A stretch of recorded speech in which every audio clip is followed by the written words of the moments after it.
Hello जी, कैसे हो? उम्मीद है सब अच्छे होंगे। चलो, पहले वाली क्लास आप सब लोगों ने देख ली होंगी, दोनों की दोनों क्लासेस। आज हम स्टार्ट करते हैं। काफ़ी अच्छा टॉपिक है, इंटरेस्टिंग टॉपिक है, इंपॉर्टेंट टॉपिक है। थोड़ा लेंथी जरूर है, बट यस, मैं एक क्लास में कंप्लीट नहीं करवाऊंगा सो दैट कि आपका इंटरेस्ट जनरेट रहे। मेरे लिए वो एक ही क्लास हो, मेरे लिए वो एक ही वन सीटिंग होगी, बट आप लोगों के लिए वो दो क्लासेस होंगी, जैसे कि मैंने आपको लास्ट लेक्चर में भी बोला था थोड़ी देर पहले। चलो जी, अगर मैं बात करूं आपसे टाइप्स ऑफ ड्यू डिलिजेंस की, तो इसको हमने ना आईसीएसआई ने बेसिकली इसको कुछ 18 पार्ट्स में डिवाइड किया है। फर्स्ट वन इज, जैसे कि आप लोगों को अगर हम बात करें, चलो फर्स्ट वन और सेकंड वन में नहीं जा रहे, आज हम कुछ 12-13 हेडिंग कंप्लीट कर लेंगे। नेक्स्ट लेक्चर में जो मैं आपको रिकॉर्ड करके दूंगा उसके अंदर आप रिमेनिंग 5-6 हेडिंग से रिकॉर्ड बेसिकली आप उसके अंदर आप पढ़ोगे। ठीक है, अब हम ड्यू डिलिजेंस का मीनिंग पढ़ चुके हैं, टाइप्स पढ़ चुके हैं, टाइप्स आज हम पढ़ रहे हैं, सब कुछ हम इसके बारे में देख चुके हैं, स्कोप देख चुके हैं, ऑब्जेक्टिव देख चुके हैं, हर चीज देख चुके हैं कि क्या क्या फैक्टर्स हमें अपने माइंड में रखने होंगे ड्यू डिलिजेंस को करते टाइम पे। अब हम जो इसके अंदर पढ़ना चाह रहे हैं आज टाइप्स। अब पहली बात तो ये बोलेगी ये ड्यू डिलिजेंस बोल रहे हैं, बिजनेस ड्यू डिलिजेंस। एक बिजनेस का ड्यू डिलिजेंस अगर करना है तो मेनली दो तीन बातें तो स्टार्टिंग में बोल दी गई हैं सर। एक बिजनेस के ड्यू डिलिजेंस के लिए हम सबसे पहले क्या करते हैं, quality of the parties to the transaction. Sir, जो भी पार्टीज इन्वॉल्व हैं, बायर है सेलर है, उन दोनों की क्वालिटी चेक करने के लिए ड्यू डिलिजेंस करना जरूरी है। बिजनेस प्रोस्पेक्ट्स, किस बिजनेस की वजह से आप बंद करना चाह रहे हो, सिर्फ उसको खरीद के डालना चाह रहे हो, आपका बिजनेस का प्रोस्पेक्ट्स जानने के लिए भी जरूरी है। And then the quality of the investment, आपने जो पैसा लगाया है कितना क्वालिटी, कितनी वर्थ थी उसकी, वो पता लगाने के लिए तीन चीजों के लिए हम क्या करते हैं, बिजनेस ड्यू डिलिजेंस जनरली करते हैं। Quality of the transaction, quality of the investment and business prospect. तो कुछ टाइप्स ऑफ ड्यू डिलिजेंस आप आज पढ़ने वाले हो, जिसमें से पहले ड्यू डिलिजेंस है ऑपरेशनल ड्यू डिलिजेंस। देखो, कुछ जगह तो मैं आपको कुछ बता सकता हूं, लेकिन कुछ जगह ना बिल्कुल स्टक है चीजें, कुछ जगह बिल्कुल प्योरली रीडिंग करनी पड़ेगी, क्योंकि एक या दो वर्ड्स के बाद कुछ वर्ड नहीं निकल के आएगा, क्रैम करना पड़ेगा एक दो जगह आपको। जैसे इंफॉर्मेशन सिक्योरिटी ड्यू डिलिजेंस होगा, एथिकल ड्यू डिलिजेंस होगा, तो वहां एक दो वर्ड्स के अलावा कुछ दो तीन लाइनें आपको रिटेन करनी होगी। बट अभी मैं बात करता हूं सबसे पहले ऑपरेशनल ड्यू डिलिजेंस। देखो, नाम से ही पता लग रहा है, सबसे बड़ी खासियत इस टॉपिक की क्या होने वाली है। जितने भी जितने भी टाइप्स होंगे आपको ना नाम से ही पता लग जाएगा इसके अंदर क्या कंटेंट होने वाला है। जैसे सबसे पहला ये operational due diligence. Sir, operations का मतलब क्या होगा, फंक्शंस। अब ऑपरेशंस एक ऑर्गेनाइजेशन के अंदर, लाइक अगर मैं बात करूं trading, trading and PNL account, तो ट्रेडिंग तक जो भी एक्टिविटी, जो फैक्ट्री मैन्युफैक्चरिंग, एक फंक्शन, एक ऑपरेशंस एक कंपनी के अंदर जो हो रहे हैं, प्रोडक्शन डिपार्टमेंट अलग, सेल्स डिपार्टमेंट अलग, इन्वेंट्री अलग, तो उन सारे प्रोडक्शन, सारे ऑपरेशंस जो भी चल रहे हैं, सबका फंक्शनल ऑपरेशंस को एसेस करना, वेरीफाई करना, असेसमेंट करना, functional operations of the target company. तो जितने भी फंक्शनल ऑपरेशंस हो रहे हैं टारगेट कंपनी के, उनको सबको एसेस करना, सर असेसमेंट करना इन सारे फंक्शनल ऑपरेशंस की, कितनी वर्थ है उनकी, सही चल रहा है कि नहीं चल रहे हैं।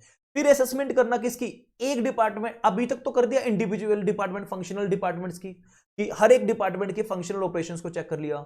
अब एक का दूसरे के साथ कितनी कनेक्टिविटी है, कितना कोऑपरेशन है, उसको चेक करना। तो असेसमेंट करना कनेक्टिविटी बिटवीन द ऑपरेशंस, एक दूसरे की परचेज सही टाइम पे की जा रही कि नहीं की जा रही, उसको मैन्युफैक्चर सही टाइम पे किया जा रहा कि नहीं किया जा रहा, सेल सही टाइम पे किया जा रहा कि नहीं किया जा रहा, पैसा जो रिसीव सही टाइम पे हो रहा है कि नहीं हो रहा, क्रेडिट पॉलिसीज कैसी हैं। तो कनेक्टिविटी बिटवीन द ऑपरेशंस भी देखनी है, assessment of the functional operations के बीच में भी देखना है ऑपरेशंस। टेक्नोलॉजी भी एक इसका सबसे अच्छा पॉइंट होगा, टेक्नोलॉजी अपग्रेडेशन, मतलब दैट मींस सर जो टेक्नोलॉजी आप यूज कर रहे हो क्या वो अपग्रेड हो गई है कि नहीं हुई, उसको भी असेस कर लो। अगर हो गई है तो आपको करनी चाहिए कि नहीं करनी चाहिए, उसकी भी असेसमेंट होनी जरूरी है।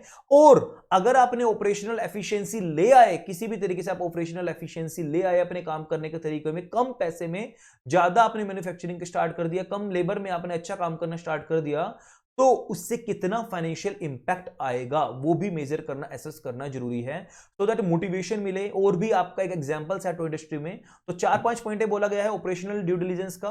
सबसे पहली बात तो बोला गया सर असेसमेंट करेगा फंक्शनल ऑपरेशंस की, फिर असेसमेंट करेगा कनेक्टिविटी बिटवीन ऑपरेशंस का, फिर सर क्या बोला गया, टेक्नोलॉजिकल अपग्रेडेशन को चेक करेगा कि एक्चुअली में हुआ है कि नहीं हुआ है, और हुआ है तो क्या आपको करना चाहिए। And the last one is financial impact क्या होगा ऑपरेशनल एफिशिएंसी का। अच्छा, और ना कि सिर्फ यहां तक नहीं, अनकवर करेगा ऑपरेशनल ड्यू डिलिजेंस के अंदर क्या चीजें अनकवर करेंगे, सर कोई भी वीकनेस है हमारी, कोई भी स्ट्रेंथ है हमारी, कुछ इंटरनल कंट्रोल, इंटरनल मैकेनिज्म्स के अंदर कुछ भी अगर कमियां हैं तो उसको भी अनकवर करेंगे, डिस्क्लोज करेंगे।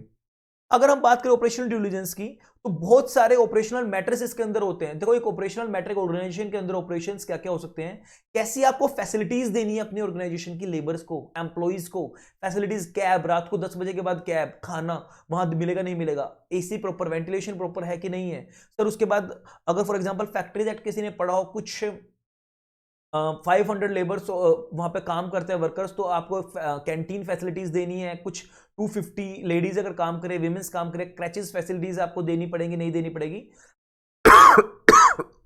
सॉरी। तो वो बेसिकली हमारा बोला गया है कि ये फैसिलिटीज आप चेक करोगे। ऑफिस लेआउट, किस तरीके का आपको ऑफिस है वो लेआउट को चेक करना। ऑपरेशन, ये भी ऑपरेशनल ड्यू डिलिजेंस के अंदर आएगा। सीटिंग कैपेसिटी कैसी है, कितनी है, ज्यादा है, कम है, आपने प्रॉपर यूटिलाइज किया है कि नहीं किया है, ये सारा ऑपरेशनल ड्यू डिलिजेंस के अंदर आएगा। तो पहली चीज हमने क्या बोल दी सर, हमारा assessment of functional operations, connectivity between the operations, technology upgradations और फाइनेंशियल इंपैक्ट क्या पड़ा है ऑपरेशनल एफिशिएंसी का। अनकवर करेंगे ऑपरेशनल वीकनेस को, कोई भी इंटरनल मैकेनिज्म्स के अंदर कमियां हैं उसको अनकवर करेंगे। And then operational due diligence के अंदर हम क्या चीज और देखेंगे, वेरीफाई करेंगे ऑपरेशनल मैटर्स को। ऑपरेशनल मैटर्स को वेरीफाई करने का मतलब और क्या होगा, फैसिलिटीज को, ऑफिस लेआउट्स को, सीटिंग फैसिलिटीज को, सब चीजों को देखेंगे। और एक अच्छा पॉइंट इसके अंदर क्या है सर, हम एक इंडेक्स बनाएंगे, डिटेल्ड इंडेक्स बनाएंगे कंपनी की सारी एसेट्स का, कंपनी की सारी एसेट्स जो आज अवेलेबल है उनका, और कहां अवेलेबल है, लोकेशन साथ में वो भी डाल देंगे।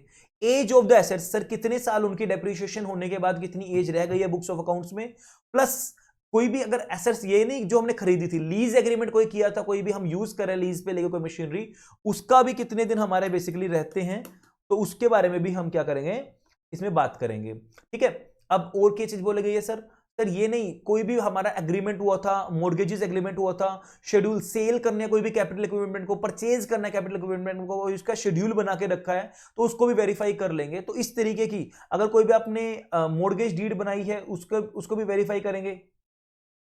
ये देखो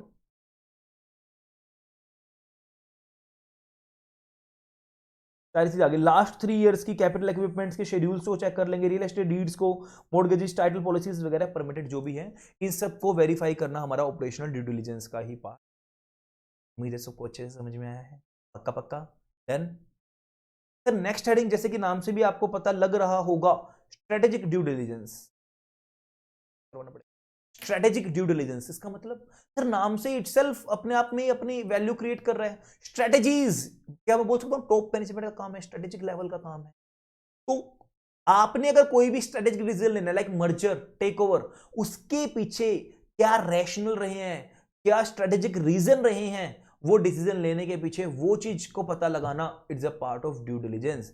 तो strategic due diligence test the strategic rationale behind a proposed transaction, और एनालाइज करना वेदर ये डील जो हमारा ये है, क्या ये कमर्शियली वायबल है, क्या ये कमर्शियली इतना पैसा इसमें लगाना है, यहां लगाना ठीक है, प्लस जो टारगेटेड वैल्यू आपने सोच के चले थे कि ये, या फिर एटलीस्ट वो जो आपने लगाई है क्या वो रिकवर हो जाएगी। क्या क्या चीज बोल दी सर आपको, strategic rationale behind the transaction. दूसरी चीज क्या बोल दी सर आपने, जो कमर्शियली वायबल है कि नहीं ये डील। तीसरी चीज क्या बोल दी, जो टारगेटेड वैल्यू है क्या वो मेरे को मेटेरियलाइज हो जाएगी, यूटिलाइज रियलाइज हो जाएगी कि नहीं होगी। इसके साथ साथ क्या वैल्यू क्रिएशन अपॉर्चुनिटीज हैं, क्या जहां हम पैसा लगा रहे हैं वहां हमारी वैल्यू क्रिएट होगी, शेयर्स की वैल्यू अप होगी, क्या वो अपॉर्चुनिटी हमें प्रोवाइड करेगा या फिर पैसा मर जाएगा, डूब जाएगा पैसा। कॉम्पिटिटिव पोजीशन कैसी है सर, वो स्ट्रेटेजिक डिसीजन ड्यू डिलिजेंस में, क्या आप जिस जगह पैसा लगा रहे हो उसकी मार्केट में कॉम्पिटिटिव पोजीशन या उस प्रोजेक्ट की कॉम्पिटिटिव पोजीशन कैसी है, और क्या क्या कैपेबिलिटीज है, उन सारी चीजों को देखना, it is a part of strategy. ज्यादा है नहीं, इससे ज्यादा हमें जानना भी नहीं। Third is financial due diligence. Sir देखो मैंने पहले ही बुक के अंदर ना बड़ा क्रिस्प करके लिखा है, कुछ बच्चे बोलेंगे कि सर इसके भी नोट्स बनवा दो, देखो this is next to impossible है, क्योंकि मैंने बुक के अंदर इतना क्रिस्प कर दिया है। अब उसके बाद भी आप मेरे से क्रिस्प करवा रहे हो तो क्या बेनिफिट होगा, एग्जाम में जाओगे तो आप फिर 1 मार्क्स के लिए जा रहे हो क्या 4 मार्क्स में से एग्जाम में। तो फाइनेंशियल ड्यू डिलिजेंस, देखो नाम से ही पता लग रहा है सर, फाइनेंशियल ड्यू डिलिजेंस का मतलब फाइनेंशियल एक्टिविटीज को देखना, ऑर्गेनाइजेशन के फाइनेंशियल स्टेटमेंट्स को देखना। अच्छा, पिछले 5 साल के फाइनेंशियल स्टेटमेंट्स को, 3 साल के फाइनेंशियल स्टेटमेंट्स को, अनऑडिटेड फाइनेंशियल स्टेटमेंट्स, और उसका कंपैरिजन जो पिछले साल की ऑडिटेड फाइनेंशियल स्टेटमेंट्स के साथ करना।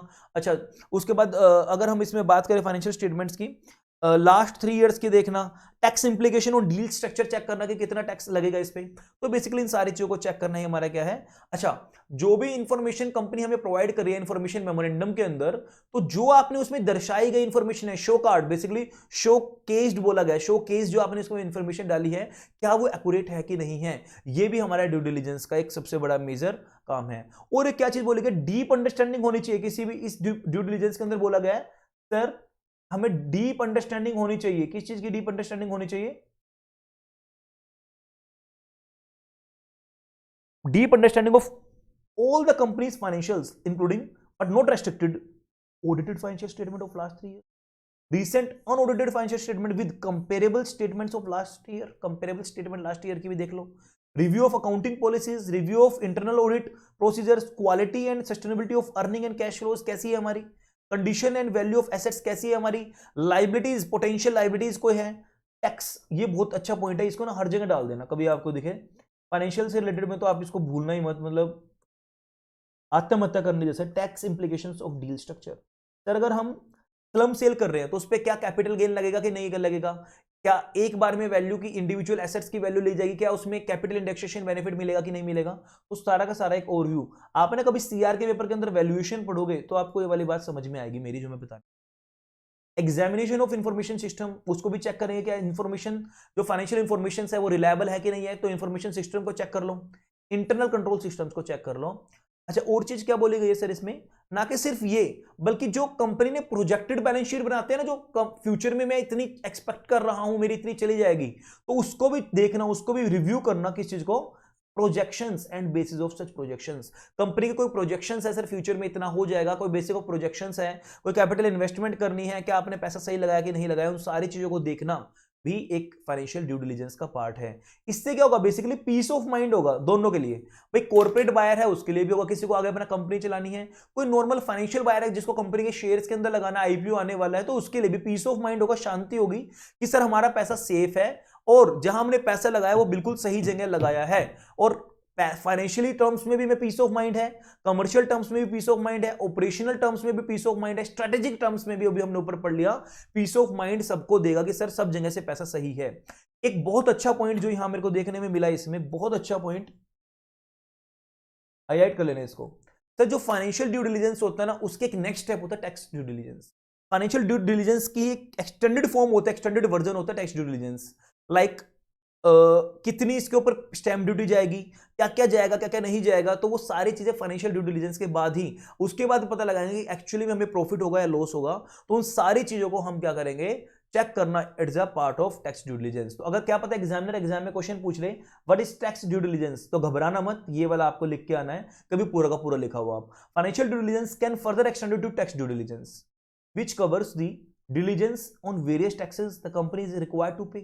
सबका चेक करना, ना कि उनको घटा घटा के दिखाना वैल्यू को, which ensure that the proper calculation with no intention of under reporting of taxes। तो सारा जितना भी है उन सबको चेक करना, ये ड्यू डिलिजेंस का पार्ट होगा। Status of tax related cases, कोई भी टैक्स रिलेटेड केसेस अथॉरिटी के सामने, आईटीएटी वगैरह के सामने चल रहा है, हाई कोर्ट में चल रहा है, तो उन सबका स्टेटस भी चेक करना, part of tax due diligence. Tax due diligence comprises analysis, tax compliances को चेक करना, कंटिजेंसीज को चेक करना, ट्रांसफर प्राइसिंग सबने सुना होगा, ट्रांसफर प्राइसिंग को चेक करना, implications of risk areas, sir यहां रुकावटें आ सकती है, बाधा आ सकती है, उनको चेक करना, इंप्लीकेशंस को।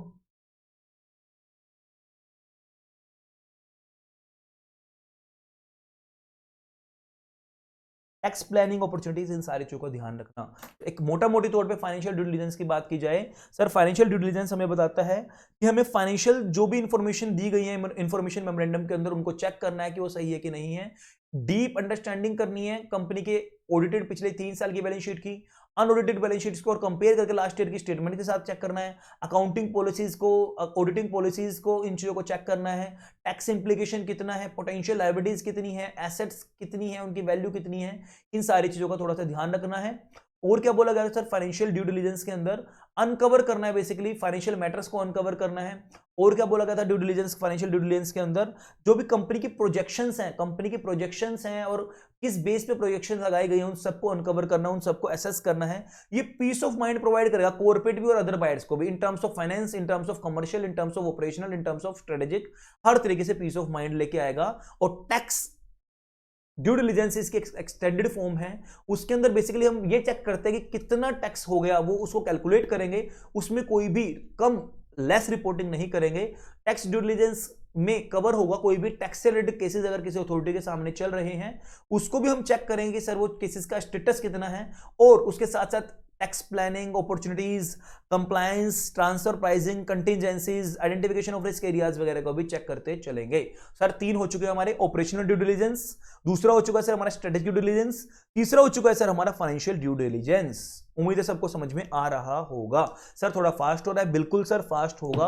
अगर मैं स्लो चलूंगा तो 4 घंटे इसी टॉपिक में लग जाएंगे और कुछ भी पल्ले नहीं पड़ेगा। फास्ट है, आपको ऊपर ऊपर से मैं बता रहा हूं, आपको रिटेन भी साथ साथ हो जाएगा। 2-2 3-3 बार रिपीट कर रहा हूं कि आपको रिटेन हो जाए।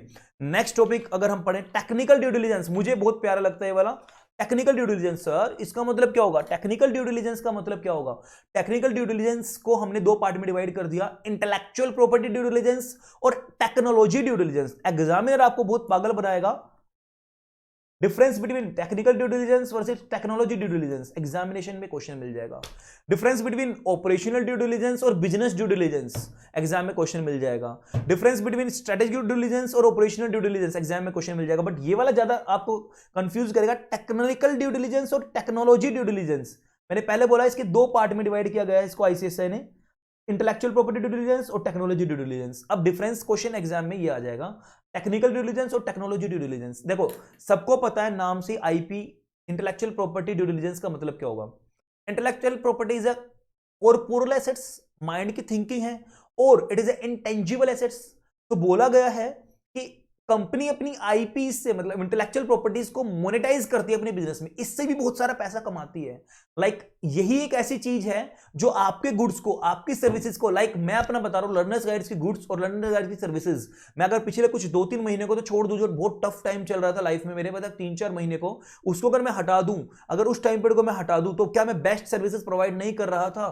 तो वो टफ टाइम हर एक किसी की लाइफ के अंदर होता है। मैं वही चीज आपको यहां बता के चलना चाह रहा हूं, इंटेलेक्चुअल प्रॉपर्टी अपनी गुड्स और सर्विसेज दूसरे कॉम्पिटिटर से सेम चीज अगर वो प्रोवाइड कर रहा है, और मेरे लेक्चर्स 8000 में और उसके लेक्चर्स 2000 में 3000 में सेल हो रहे हैं और बच्चा फिर भी नहीं ले रहा है, तो that is the intellectual property. ये मेरी ब्रांड है, ये मेरी वैल्यू है, ये हमारे कंटेंट की आपकी क्या होगा, ये आपको कंटेंट जो डिलीवर कर रही है उसके एक सेटिस्फेक्शन लेवल आपको प्रोवाइड किया जा रहा है। तो ये चीज बोली जा रही है इंटेलेक्चुअल प्रॉपर्टी अपने आप में। आज के दिन बात करें जैसे और अदर एसेट्स की, अगर हम बात करें जैसे वैल्यूएशन होती है, जैसे लैंड की, बिल्डिंग की वैल्यूएशन होती है, इसी तरीके से आज के दिन आज की एक इंटेलेक्चुअल प्रॉपर्टी की भी वैल्यूएशन की एक अलग से मार्केट बन चुकी है, और इसकी मार्केट भी एक अच्छे तरीके से की जाती है जैसे कि टेंजिबल एसेट्स की मार्केट की होती है, like patent, copyright, design, trademark, brands etcetera, इनकी भी अलग से पूरी अच्छे होती है।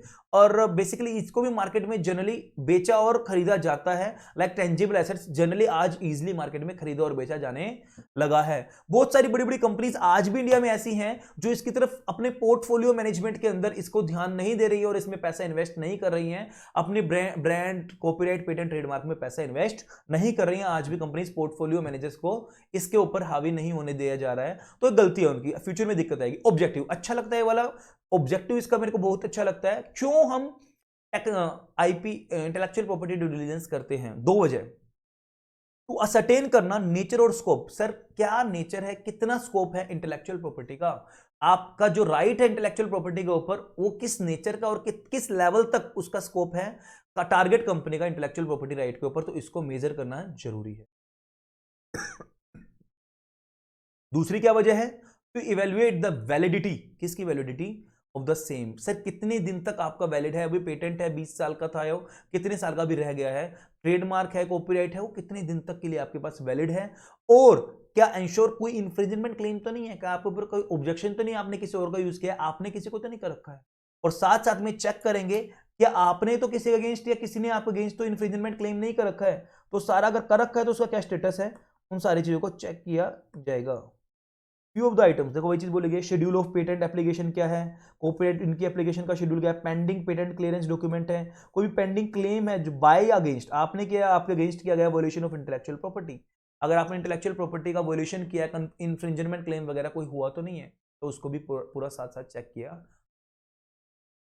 सबको पता है आज अगर कोई भी मर्जर करना है तो उसके पीछे सबसे बड़ी बात होती है टेक्नोलॉजी। मैनेजमेंट बाय आउट करना है तो सबसे बड़ी बात होती है उसके पीछे क्या? टेक्नोलॉजी ड्यू डिलीजेंस मत सर अगर मेरे पास टेक्नोलॉजी नहीं है, मैं नई लेना नहीं चाह रहा हूं, मैं आपके साथ जाके मर जो गया हूं, मैं मिल गया हूं, मुझे नई टेक्नोलॉजी मिल गई है, तो मैं बोल रहा हूं इसमें आईटी अपने आप में ना बहुत महत्वपूर्ण रोल प्ले करती है। टेक्नोलॉजी अपग्रेड होना आज के टाइम की सबसे बड़ी चीज है। डिसीजन लेना, क्या हमने अपनी अपनी टेक्नोलॉजी को अपग्रेड करना है कि नहीं करना है, क्या एक नई बिजनेस लाइन में एंटर करना है, क्या नई टेक्नोलॉजी लेनी चाहिए कि नहीं लेनी चाहिए, क्या नई बिजनेस लाइन में एंटर करना चाहिए कि नहीं करना चाहिए, वेदर जो, और हो सकता है इस वाले केस में ना कंपनी अपनी खुद की टेक्नोलॉजी का भी ऑडिट ड्यू डिलीजेंस करवा ले, कुछ कोई मर्जर वर्जर नहीं करना है, मैं जो मुझे नई टेक्नोलॉजी लेनी चाहिए कि नहीं लेनी चाहिए और जो मैं यूज कर रहा हूं क्या वो इफेक्टिव है कि नहीं है, ऐसा भी ड्यू डिलीजेंस जनरली हमारे को टेक्नोलॉजिकल ड्यू डिलीजेंस में देखने को मिल जाएगा।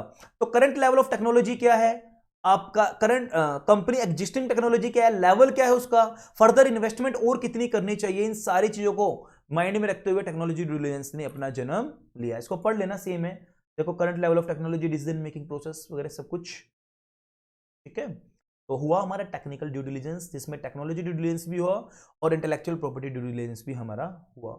लास्ट ईयर एग्जामिनेशन क्वेश्चन भी आए हैं, ये मत मानना कि नहीं आएंगे, बहुत इंपॉर्टेंट चैप्टर है, बहुत इंपॉर्टेंट टॉपिक है। Operation due diligence, strategy due diligence, financial due diligence, technical due diligence, intellectual property due diligence, technical due diligence, strategic due diligence, operational due diligence, exam में क्वेश्चंस जनरली देखने को मिल जाए। Sir ये क्या लिखा है, environment, ठीक है, एनवायरमेंटल ड्यू डिलीजेंस क्या होगा, अरे नलायको, environment, air pollution, water pollution, environment, greenery, तो आपका एक ऑर्गेनाइजेशन है जिसमें से ना बहुत सारा वेस्ट निकलता है, बाय प्रोडक्ट्स निकलते हैं, तो क्या आपने पढ़ा नहीं एनवायरमेंट लॉज के अंदर उन बाय प्रोडक्ट्स को एज पर रेगुलेटरी गाइडलाइंस ही आपको बाहर बाहर पानी के अंदर बहाना है, बाहर से नदी जा रही है, आपने रिवर जा रही है उसके अंदर ही बहा दिया उसको, नहीं है, चिमनीज लगानी है प्रॉपरली, उसमें से धुआं निकल के जा रहा है तो प्योरीफाई होके जाए, इतना एनवायरमेंट को खराब ना करे। तो एनवायरमेंटल ड्यू डिलिजेंस का मतलब बेसिकली क्या है, सर हम एनवायरमेंट रिस्क जो भी है उसको एसेस करेंगे, एनालाइज करेंगे, जो भी एनवायरमेंट रिस्क जुड़ा है आपके ऑपरेशन से, आपका जो वेस्ट है उससे कुछ रिस्क ना हो, आपके प्रोडक्ट से कोई भी हार्मफुल इंग्रेडिएंट्स ना निकले, उसकी वजह से जैसे प्लास्टिक वेस्ट हम कहीं पे डालते हैं तो होते नहीं, रिसाइकल ही नहीं हो पाते हैं, तो ऐसी चीज बोली गई है कि एनवायरमेंटल रिस्क एनालाइज करेंगे, एसेस करेंगे एनवायरमेंटल रिस्क को, और जो भी लाइबिलिटीज हमारे बिजनेस से एसोसिएट है उन ऑर्गेनाइजेशन के रिस्क से, जो भी लाइबिलिटीज एसोसिएट है उन सब चीजों को एनालाइज करेंगे, एनवायरमेंटल रिस्क को एनालाइज करेंगे, और लाइबिलिटीज जो भी एसोसिएट है ऑर्गेनाइजेशन के परफॉर्मेंस से, वर्क से, तो उसको भी एनालाइज हम लोग करेंगे। और जनरली ये कब यूज होगा, जनरली एनवायरमेंटल रिस्क आपको मर्जर के टाइम पे, मैनेजमेंट बायआउट्स के टाइम पे, कॉर्पोरेट रिस्ट्रक्चरिंग के टाइम पे आपको जनरली देखने को मिलेगा। सर ये मैं एक्सप्लेन नहीं करना चाहता हूं, सीआर का पेपर है, सेकंड ग्रुप है, वहां ऑलरेडी आपका कवर हो जाएगा।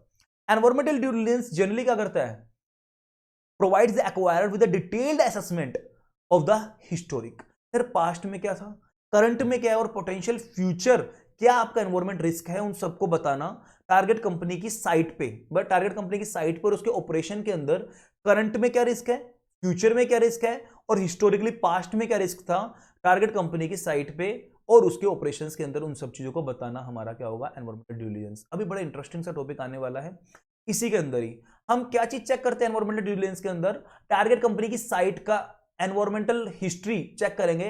सर क्या कोई पास्ट में तो कोई ट्रैक रिकॉर्ड गंदा नहीं है, एनवायरमेंटल हिस्ट्री चेक करेंगे, देखो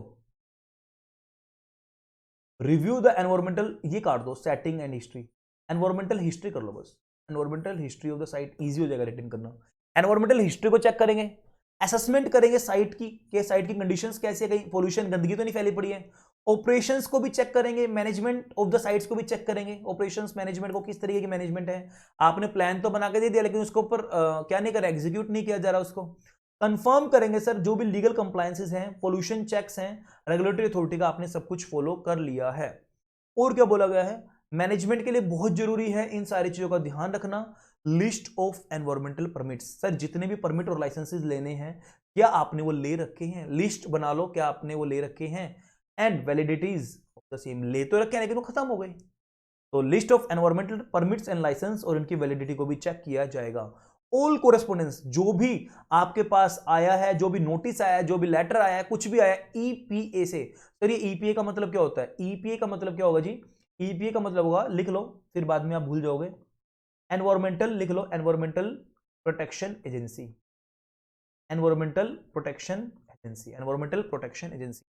तो सर जो भी कोरेस्पोंडेंस, जो भी नोटिस ईपीए से आए हैं, स्टेट लेवल की, लोकल रेगुलेटरी लेवल की एजेंसी से जो भी नोटिस आए हैं उन सबको कंसीडर करा जाएगा, उसके बेस पे ही हम इसको ड्यू डिलिजेंस बोलेंगे एनवायरमेंटल।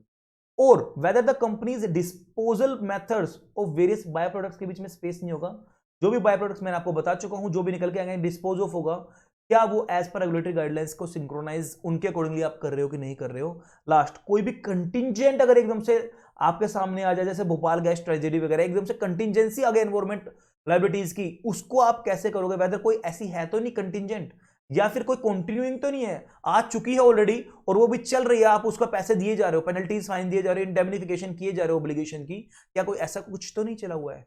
ध्यान रखो इन सारे पॉइंट्स का एनवायरमेंटल ड्यू डिलिजेंस में। तो अच्छा पॉइंट है, इंपॉर्टेंट है, एग्जाम में आने के लिए इजी है, मतलब आ सकता है एग्जाम में, इजीली अवेलेबल है। Human resource due diligence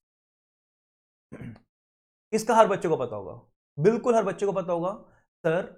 people और पीपल से रिलेटेड जो भी इश्यूज होंगे, उन सब इश्यूज के ड्यू डिलिजेंस करना हम क्या बोलेंगे, ह्यूमन रिसोर्स। सर देखो, की मैनेजर्स होते हैं, बड़े बड़े लोग होते हैं, स्कैर्स टैलेंट जो बहुत कम ही अवेलेबल होते हैं, ये लोग जनरली ना अनएक्सपेक्टेडली छोड़ छोड़ के जा रहे हैं इंडस्ट्री को। क्यों जा रहे हैं भाई, कहीं ना उनको सेटिस्फेक्शन लेवल नहीं मिल रहा, जो उनका पे स्केल है, जो उनके साथ एनवायरमेंट है वहाँ ऑर्गेनाइजेशन में, तो वो कंफर्टेबल नहीं है, तो उसको ध्यान रखना बहुत जरूरी है सर। ये ऐसा जनरली आपको देखने को कब मिलेगा, कल्चरल डिफरेंसेस जहाँ आएंगे। मान लो मर्जर हो गया, अब एक साउथ इंडियन से एक नॉर्थ इंडियन है, दोनों के कल्चरल डिफरेंस आएंगे, वो हाथ भर के खाना खा रहे हैं, मैं प्लीज किसी को पॉइंट आउट नहीं कर रहा हूं क्योंकि वहां का कल्चर है, और एक स्पून से खाना खा रहे हैं, तो यहाँ का कल्चर है, उनको वो पसंद नहीं आ रहा, उनको वो पसंद नहीं आ रहा। अच्छा, एक तू करके बातें कर रहे हैं नॉर्थ इंडियंस, वो आप करके बातें कर रहे हैं, तो वो पसंद नहीं आ रहा। तो कल्चरल डिफरेंसेस हैं, जो कंपनी या तो सिंपली इग्नोर कर देती है कल्चरल डिफरेंसेस को, या उसको समझ नहीं पा रही है, भाई प्लान कर लो, फेल होना स्टार्ट हो जाओगे आप। तो कल्चरल डिफरेंसेस को आपको पूरा पूरा ध्यान रखना होगा।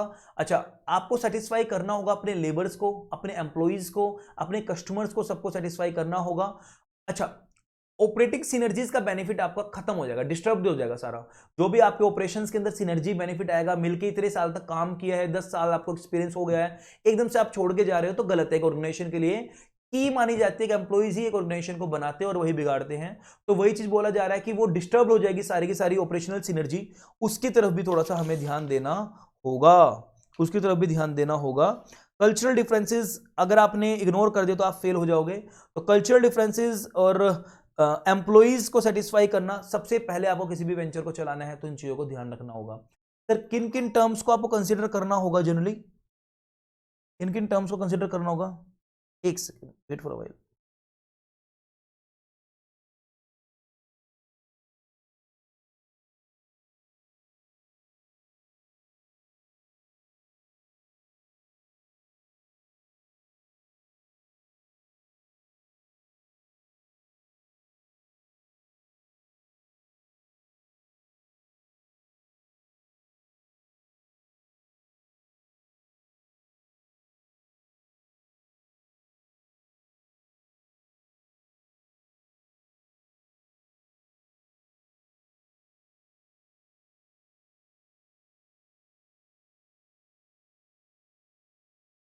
चलो, तो किन किन चीजों को आपको कंसीडर करना होगा ह्यूमन रिसोर्स ड्यू डिलिजेंस के अंदर। Human resource due diligence covers किन किन चीजों को, सर एम्प्लॉइज को कितनी पे स्केल मिल रही है, उनका स्टेटस क्या, what the hell.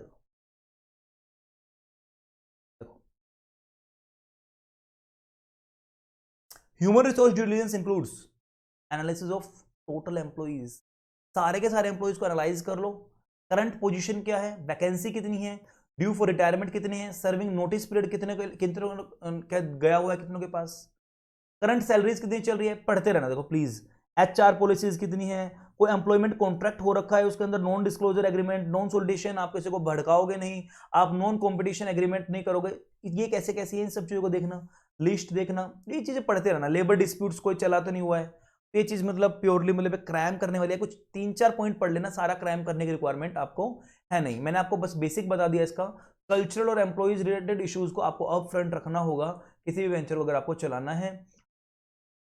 Related issues को, ह्यूमन पीपल या रिलेटेड इश्यूज को, की मैनेजर स्कैर्स टैलेंट होता है, अनएक्सपेक्टेडली छोड़ के जा रहे हैं, value of operating synergy disturb हो जाएगी इन चीजों से, when cultural differences between the companies are not understood और सिंपली इग्नोर्ड, ये अपने आप में बहुत रिस्की बात है। ठीक है, अगली हेडिंग देखो, एम्प्लॉइज बेनिफिट स्कीम्स वगैरह, इनका ध्यान रखना है। तो प्लीज इस वाले को आपको प्योरली एक बार क्रैम कर लो, 3-4 पॉइंट आपको आ जाएंगे, वरना सैलरी वाला चैप्टर जिस बच्चे को पता होगा थोड़ा बहुत, वो वाले पॉइंट उठा के आप इसमें डाल सकते हो।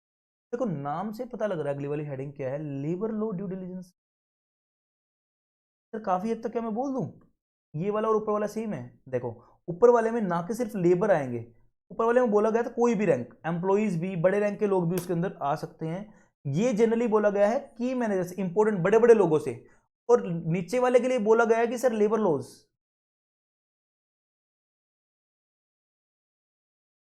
लेबर लॉज ड्यू डिलिजेंस, मतलब सर जो लेबर क्लास के लोग हैं उनका ड्यू डिलिजेंस भी होना बहुत जरूरी है। इसके अंदर ना एक कॉम्प्रिहेंसिव टेस्ट होता है, कॉम्प्रिहेंसिव रिव्यू किया जाएगा सारी चीजों को।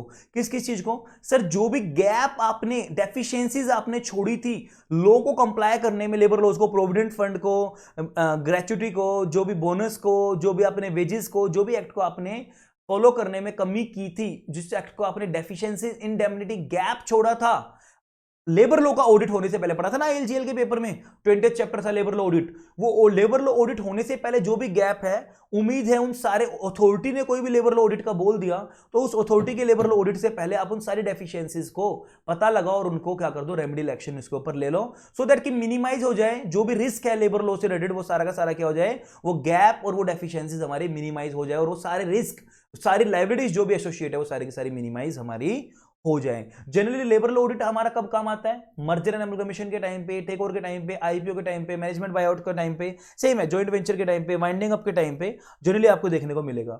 अच्छा किन किन लॉज की इसमें, central laws, state laws, local laws, इन सबको कंप्लायंसेस देखो, extend to all the labour laws, employment related central, state, local laws, regulations, rules applicable जो भी है, इन सबका ध्यान रखना होगा।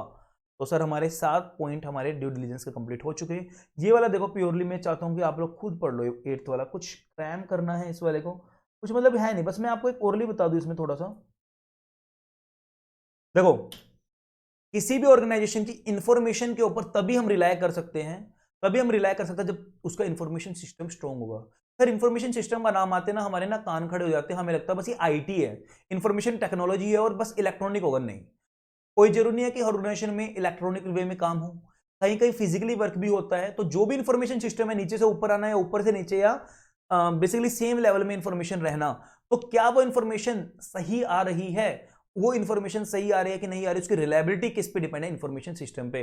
अगर हमारा स्ट्रॉन्ग इंफॉर्मेशन सिस्टम है, स्ट्रॉन्ग इंटरनल कंट्रोल्स हैं, स्ट्रॉन्ग इंटरनल कंट्रोल मैकेनिज्म्स हैं, तो हम बोल सकते हैं कि सर इंफॉर्मेशन रिलायबल है, उसके बेस पे डिसीजन ले लो, अदरवाइज आप डिसीजन नहीं लोगे। तो जो भी रिस्क जुड़े हैं अच्छा ये जनरली हमारा कब चेक किया जाएगा, कब यूज होगा due diligence, information due diligence, जब भी हम इंफॉर्मेशन टेक्नोलॉजी प्रोक्योरमेंट, कि सर हमें नई आईटी से रिलेटेड कोई भी नए सॉफ्टवेयर लेने हैं, नई ऐप लेने की नहीं लेने। फॉर एग्जांपल अभी मेरे लेक्चर्स का जो सॉफ्टवेयर है बड़ा ज्यादा परेशान कर रहा है, मैं भी इतना परेशान हो चुका हूं, और मैं इन बिटवीन सेशन के इन बिटवीन में इसको चेंज भी नहीं कर सकता। किसी बच्चे को डाउनलोडिंग प्रॉब्लम आ रही है, मुझे अपलोडिंग प्रॉब्लम आ रही है, कुछ मेरे बीच में 1-1.5 महीना तो अपलोडिंग ही नहीं हो पा रहा था लेक्चर्स में, मैं आप मुझे बोल रहे थे, मैं सामने बोल रहा था, वो मुझे रिस्पॉन्ड नहीं कर रहे थे, मैं आपको रिस्पॉन्ड नहीं कर पा रहा था, और मैं इन बिटवीन बैच के कैसे मैं सारे के सारे लेक्चर्स को शिफ्ट करूं न्यू सॉफ्टवेयर में।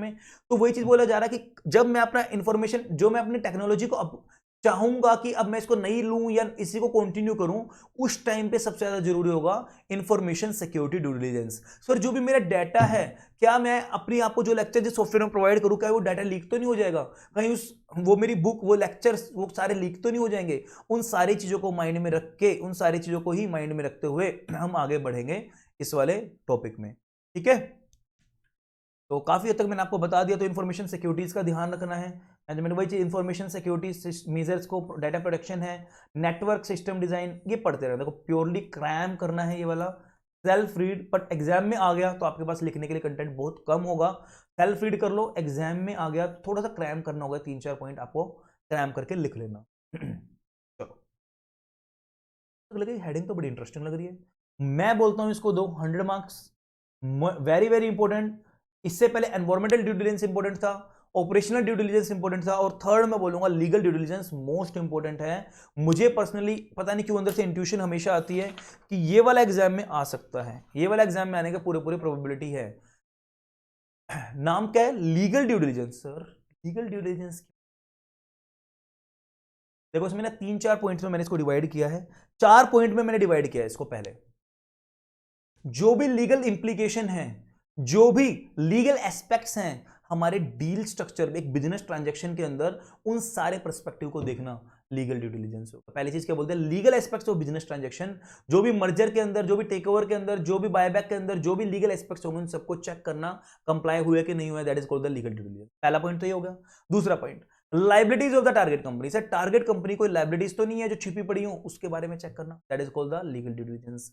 क्या बोल दिया, पहला लीगल एस्पेक्ट्स को चेक करना, liabilities of the target company को चेक करना। थर्ड पॉइंट तो मुझे बड़ा प्यारा लगता है, पोटेंशियल लीगल पिटफॉल्स। सर कुछ पिटफॉल्स का मतलब होता है गलतियां, कोई कुछ कमियां, कोई ऐसी आपसे नॉन कंप्लायंसेस तो नहीं होगा जो लीगल है, पोटेंशियल लीगल बड़े बड़े नॉन कंप्लायंसेस अगर आपके पार्ट पे हुई हैं, गलतियां हुई हैं, वो भी देख लो। और इनसे रिलेटेड इश्यूज कोई भी हैं तो चार एक बार रिपीट कर दो मेरे साथ, इनसे related issues, other related issues, potential legal pitfalls, liabilities of the target company, legal aspects of the business transactions. मुझे बहुत अच्छा लगता है। साथ में भाई इसमें बोलता है इंटर कॉर्पोरेट ट्रांजैक्शंस को भी देखना और इंट्रा कॉर्पोरेट ट्रांजैक्शंस, मतलब विद इन द ऑर्गेनाइजेशन और ऑर्गेनाइजेशन से दूसरे ऑर्गेनाइजेशन के साथ जो भी ट्रांजैक्शंस हुई हैं उनको भी चेक करना होगा।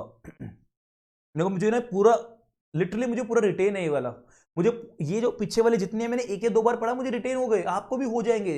जैसे मैं सारा ऑलमोस्ट बिना पढ़े ही बोल रहा हूँ, कुछ ज्यादा टच देख के और उसके बाद मैं बिना पढ़े ही बोल रहा हूँ, तो आपको भी ऐसे हो जाएंगे। जस्ट एक रीडिंग, ऑनेस्टली स्पीकिंग 1 और 2 रीडिंग में आपको भी हो जाएगा, मुझे भी हो गए हैं, मैंने भी पहले से नहीं पढ़ा हुआ है, थियोरेटिकल है, लो नहीं है ये, ठीक है। तो फिर क्या बोला गया, कुछ इसमें ना 2-3 पॉइंट और है।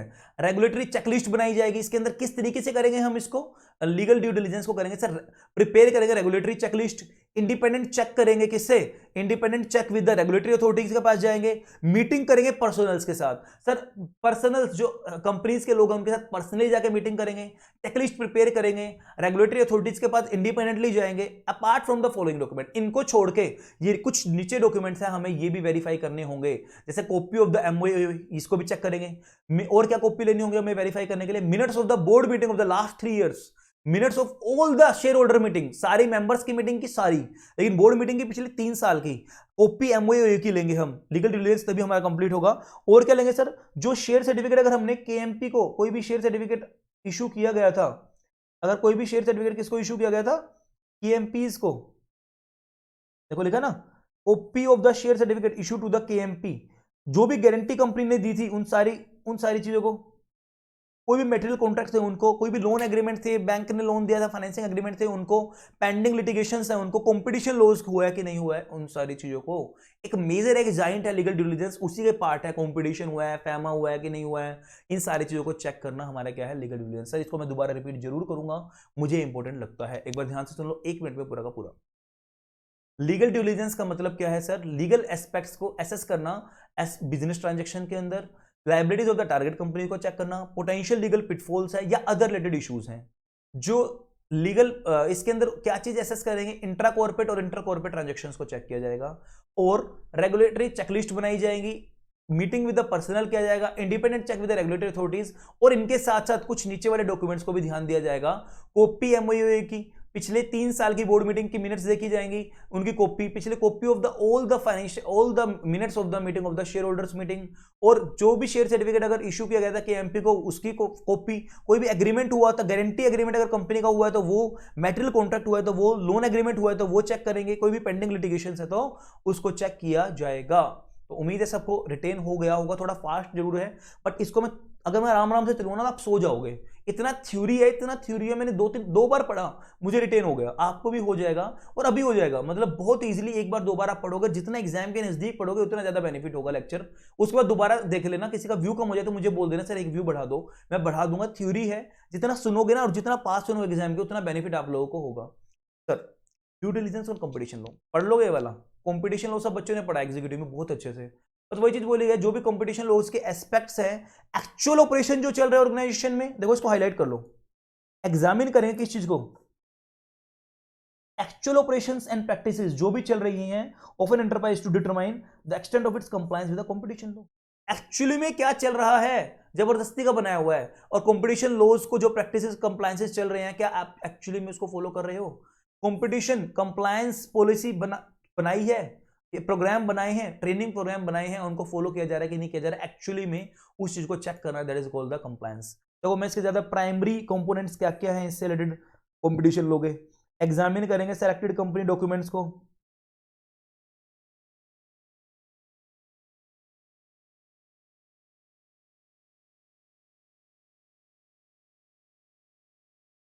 इंटरव्यू करेंगे सेलेक्टेड पर्सनल्स के साथ, पढ़ते रहना, देखो प्लीज क्रैम करना है प्योरली, आपने पढ़ा हुआ है पहले कंपटीशन एक्ट का, तो उसी के अंदर आइडेंटिफाई करेंगे स्पेसिफिक बिजनेस एक्टिविटीज कुछ है, तो जो ड्यू डिलीजेंस का रिजल्ट आया है इसको मैं मतलब ठीक है, एक दो पॉइंट आपको रिटर्न करना है तो कर लो, मेरे पास से मैं इसको काट रहा हूँ, मतलब ऑनेस्टली बिल्कुल ना रट्टा मारना है, रट्टा।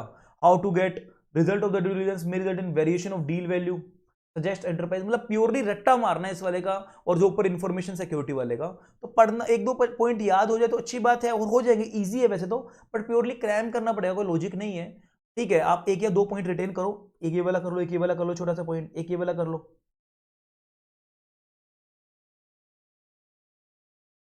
ये वाला भी रहने दो, ये रहने दो, ये वाला कर लो एक पॉइंट, ये वाला रहने दो, एक दो वेरिएशन ऑफ डील वैल्यू हो जाएगा तो उसको ऊपर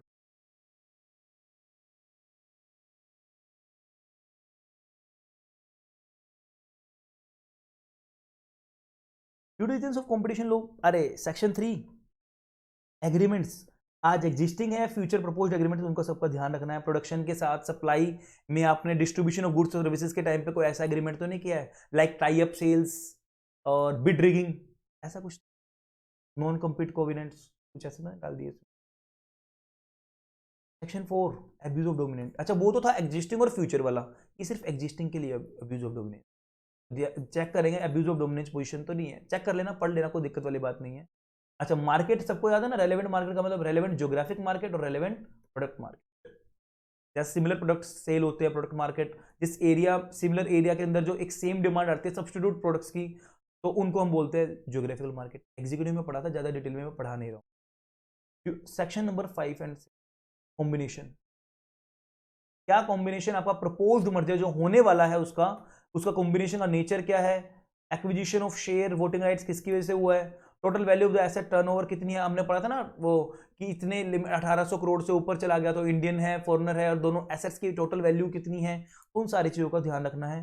status of the merger notification to be file with the CCI, क्या हमने फाइल कर दी कि नहीं की, डोमिनेंस आफ्टर मर्जर कितना हो रहा है, उन सारी चीजों को चेक करना, that is called the combination. उम्मीद है सबने किया होगा, ये वाला एक लड्डू सा पोर्शन था कंपटीशन वाला, तभी मैंने वो किया। एथिकल ड्यू डिलिजेंस सर ये क्या होता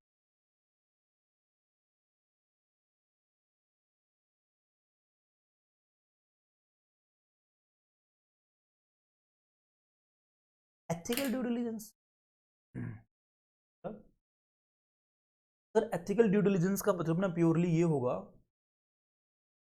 आप नॉन फाइनेंशियल, देखो पहली चीज तो इसको एक मान लो, नॉन फाइनेंशियल एस्पेक्ट से किसी भी ऑर्गेनाइजेशन का नॉन फाइनेंशियल अगर आपको एस्पेक्ट्स देखना है, नॉन फाइनेंशियल रिस्क अगर आपको चेक करना है, that is called the ethical diligence. हमें आइडेंटिफाई करना है, हमें चेक करना है कि ऑर्गेनाइजेशन की जो नेचर है, जो रेपुटेशन है, जो ऑर्गेनाइजेशन का एथिकल कैरेक्टर है वो कैसा है, क्या वो एथिकली रिस्क कितना जुड़ा है इस डील में, वो भी हमें चेक करना है। क्या ऑर्गेनाइजेशन जो हमारा पार्टनर है, जिसके साथ हमारा अब वर्किंग पार्टनर होने वाला है, क्या वो एथिकली वायबल है उसके साथ जुड़ना, क्या उसका नाम रेपुटेशन इतनी खराब तो नहीं है कि जिसके साथ मैं जुड़ जाऊं तो मेरा भी नाम खराब हो जाए, तो ये सारी चीजों को देखना हमारा क्या है, एथिकली फिट है कि नहीं है, इन सारी चीजों को देखना है, that is called purely cram करना होगा ये भी आपको। ये दो तीन तो ऐसे हैं जो आपको क्रैम मारने पड़ेंगे, एथिकल वाला, इंफॉर्मेशन सिक्योरिटी वाला क्रैम करना पड़ेगा, ये लिखा ना, एथिकल करेक्टर चेक करना है, पार्टनर ऑफ एथिकली वायबल है कि नहीं है, रेपुटेशन गवर्नेंस एथिकली वैल्यूज कितना स्ट्रॉन्ग है, नॉन फाइनेंशियल रिस्क को ध्यान रखना है, एक रेपुटेशन मैनेजमेंट टूल है, ये वाला पॉइंट सही है, this is an effective reputation management tool for any type of business decision, किसी भी टाइप के लिए एक रेपुटेशन अगर चेक करना है तो एथिकल ड्यू डिलिजेंस कर लो। एग्जाम में आने के लिए प्रोबेबिलिटी 100%, आपने सीआर में पढ़ लिया है सारा, ठीक है। मैं मर्जर एक्विजिशन तो आपको नहीं बता रहा हूं कि A plus B is equal to A या A plus B is equal to C, मैं ये तो आपको नहीं बता रहा हूं कुछ भी बैठ के यहाँ पे, बट यस एक स्कीम आपने सुनी होगी, हम सबने सुना ना, पहले बी आर पास होगा, फिर SSR special extraordinary resolution pass होगा, majority number representing 3/4 in the value, सबने पढ़ा होगा ना। तो वो चीज जो हम पास करते हैं कुछ एक नाम सुना, स्कीम, CAA1 आई गेस। देखो फॉर्म नंबर अगर आगे पीछे शफल कर, मैं CR आजकल डील नहीं कर रहा हूँ काफी साल से, तो मुझे एक्जैक्टली फॉर्म नंबर नहीं पता है, और ना ही प्रैक्टिकल डील कर पा रहा हूँ ड्यू टू मतलब हैवी शेड्यूल, जो मेरा बिजी शेड्यूल चलता है इसमें टीचिंग में, तो मैं प्रैक्टिकल लाइफ में भी अब मर्जर अमलगमेशंस वगैरह नहीं ले पा रहा हूँ। जब मैं लूथरा में था तो उस टाइम पे काफी हद तक मतलब चलती थी ये चीजें, बट अब काफी साल से टच नहीं है। तो शेड्यूल फॉर्म नंबर आप चेक कर लेना क्या होगा इसका। स्कीम ऑफ, बेसिकली जो हम अप्रूव करवाएंगे एनसीएलटी के पास, जो स्कीम भेजेंगे, और जो स्कीम आपने एसएसआर पास किया है पब्लिक ने, और उसके बाद उसको मॉडिफाई, क्या वो इक्विटेबल, जस्ट एंड इक्विटेबल है कि नहीं है, उन सारी चीजों को चेक करना किसका काम है, एनसीएलटी का। तो स्कीम के अंदर क्या क्या कंटेंट आएगा, ट्रांसफर की डेफिनेशन, ट्रांसफरी की definition, undertaking of the transferor company उसकी डेफिनेशन, वो सारी चीजें जो हमें डालनी है वो मतलब हम क्या डालेंगे स्कीम के अंदर। उससे पहले मर्जर एंड अमलगमेशन के अंदर अगर हम बात करें क्यों जरूरी है इसके अंदर, मैं बोल रहा हूं कोई भी मर्जर एंड अमलगमेशन आपको करना है तो उसमें क्रिटिकल कंपोनेंट क्या है, जब तक हम उसको शुरू ही नहीं करेंगे, जब तक पहले ही वो बीआर वगैरह पास करने से पहले ही हमें पहले क्या ड्यू डिलिजेंस करवाना पड़ेगा दोनों ऑर्गेनाइजेशन को एक दूसरे का। अगर जनरली किसका ज्यादा जरूरी है, सेलर का ज्यादा जरूरी है करवाना, बायर को तो खरीदनी है, सेलर को तो बेचनी है, तो सेलर का ड्यू डिलिजेंस बायर जरूर करवाएगा कि सर मैं जहां पैसा लगा रहा हूं वो ठीक है कि नहीं है। तो मर्जर अमलगमेशन के अंदर ना कि सिर्फ not only financial due diligence का ध्यान रख, फाइनेंशियल एस्पेक्ट्स को ध्यान रखेंगे, लीगल एस्पेक्ट्स को ध्यान रखेंगे, रेगुलेटरी एस्पेक्ट्स को ध्यान रखेंगे, बल्कि टारगेट कंपनी का जो भी कमर्शियल है, जो भी कल्चरल है, जो भी ऑपरेशनल है, ह्यूमन रिसोर्स है, सप्लायर है, कस्टमर्स के साथ है, जो भी रिलेशनशिप बनाए गए हैं उन सब का पूरा ध्यान रखा जाएगा। एक मैं बोल सकता हूं कॉम्पिटिंग पोजीशन कितनी है उनकी मार्केट के अंदर, इन सब का फ्यूचर में आउटलुक क्या है। तो मतलब मर्जर अमलगमेशन का तो मेन ही है ह्यूमन रिसोर्स। मर्जर होने के बाद अगर बाद में कोई कल्चरल एस्पेक्ट पोस्ट मर्जर में अगर दिक्कत आती है तो वही तो सबसे बड़ी प्रॉब्लम आती है। तो पहले से इसका ड्यू डिलिजेंस करवा लो क्या वो कंपेटेबल है कि नहीं है। तो सिर्फ फाइनेंशियल, लीगल और रेगुलेटरी नहीं होगा, उससे अलग भी सारे नॉन फाइनेंशियल भी होगा, सारी चीजें आप इसके अंदर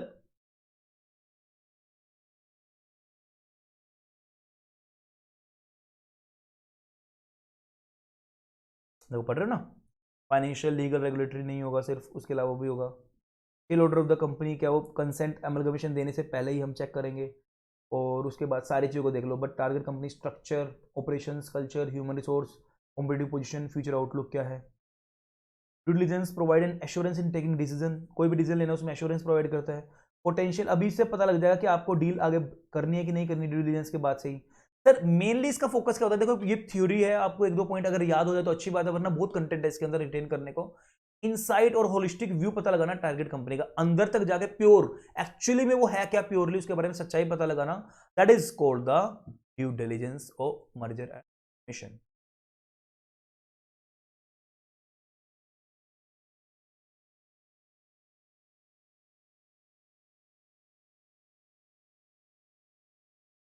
तो इसको दे दो 100 मार्क्स, 100% दे दो।